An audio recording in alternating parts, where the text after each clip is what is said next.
जय भारत। मैं रजनी भारती आज आपको टूटते रिश्ते और बिखरते परिवार को बांधने के लिए कुछ कहना चाहती हूँ। जिंदगी चुटकी बजाते ही पलक झपकते में गुजर रही है।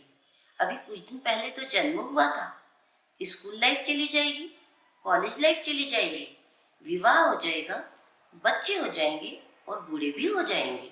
यदि जन्म लेना ज्यादा पीछे नहीं था तो चिता पे लेटना भी ज्यादा आगे नहीं है। इसलिए जो जिंदगी मिली है उससे अच्छे आरोग्य, अच्छे सौभाग्य, अच्छी सुख समृद्धि परोपकार के साथ, परिवार के साथ ही मिलकर जिए। परिवार के सभी लोग एक दूसरे की भावनाओं का सम्मान करें, सत्कार करें। आजकल परिवार में होता कौन है? दादा दादी, मम्मी पापा, बेटा बहू, बेटा बेटी। संस्कारों की कमी के चलते इन सभी में प्यार खत्म होता जा रहा है और परिवार टूटते और बिखरते जा रहे हैं। रिश्तों के टूटने और बिखरने का एक मुख्य कारण परिवार में अनुशासन की कमी है। आजकल परिवार के लोगों का कोई टाइम टेबल नहीं है, न सोने का समय, न जागने का समय, न खाने का समय, न पढ़ने का समय, न पढ़ाने का समय, न सीखने का समय, न सिखाने का समय। अधिकांश वक्त मोबाइल पर व्हाट्सएप, फेसबुक, इंस्टा, घूमने फिरने या सैर सपाटे में खर्च होता है। हमारे शास्त्रों में सूर्योदय से पहले उठने की बात कही गई है। जब कई लोगों से सूर्योदय से पहले उठने की बात कही जाती है तो वे कहते हैं हम तो सूर्योदय देखकर ही सोते हैं। अरे नींद एक औषधि है। रात की नींद का जो फायदा होता है वह दिन की नींद में नहीं। कई लोग दो दो दिन तक नहाते नहीं है। सैटरडे को नहाए हुए वीकेंड के बाद मंडे को ही नहाते हैं। सभी को प्रतिदिन नहाना चाहिए। सुबह 4 से 5 बजे के मुहूर्त में नहाना ब्रह्म मुहूर्त कहलाता है। सूर्योदय से 2 घंटे पहले नहाना देव स्नान कहलाता है। सूर्योदय से 2 घंटे बाद का नहाना मानव स्नान कहलाता है और इसके बाद का नहाना दानव स्नान कहलाता है। यदि सभी ब्रह्म स्नान, देव स्नान नहीं कर सकते तो कम से कम मानव स्नान तो कर ही ले। दानव स्नान करके दानवीय प्रकृति का बंध न करें। प्रत्येक मनुष्य को अपने दिन की शुरुआत योग, प्राणायाम, पूजा और बड़ों के आशीर्वाद के साथ करनी चाहिए।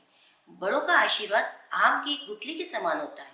इस गुठली में आम का वृक्ष तो नहीं दिखाई देता, लेकिन अंकुरित होने पर वही आम का वृक्ष एक फलदायी पेड़ के रूप में परिवर्तित होता है।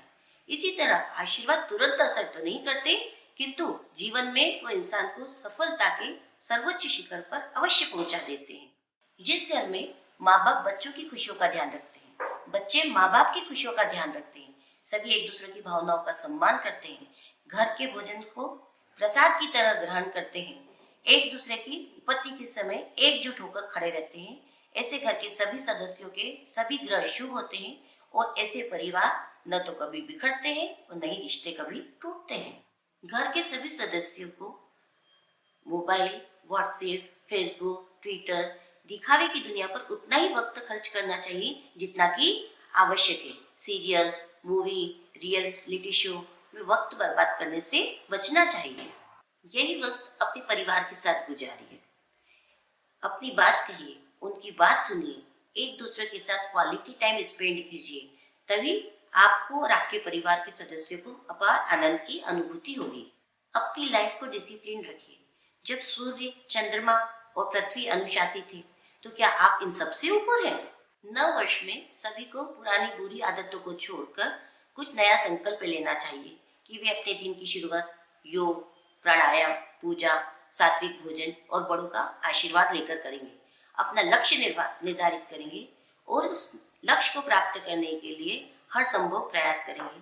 तभी हम अपने आगे आने वाली जनरेशन और अपने से छोटों को कुछ पास ऑन कर पाएंगे, कुछ दे पाएंगे।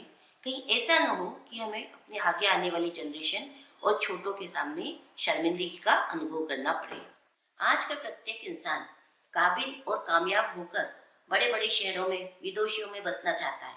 वह कहता है मैं परिवार के लिए रुपया, पैसा, विदेशी डॉलर, दिनार सब पहुंचाऊंगा, लेकिन परिवार के लिए रुपया, पैसा, डॉलर, दिनार कुएं में डालने के बराबर है, भीख में डालने के बराबर है। दे सको तो परिवार को अपना कीमती वक्त दो, वह एहसास दो, वह प्यार दो, वह सुरक्षा दो जिसके वे हकदार हैं। क्योंकि जितनी जरूरत बच्चों को माँ बाप की बचपन में होती है, उससे कहीं ज्यादा जरूरत माँ बाप को अपने बच्चों की बुढ़ापे में होती है। हर बच्चे की ख्वाहिश होती है कि उसके हिस्से का वक्त उसके हिस्से का प्यार उसे अवश्य मिले।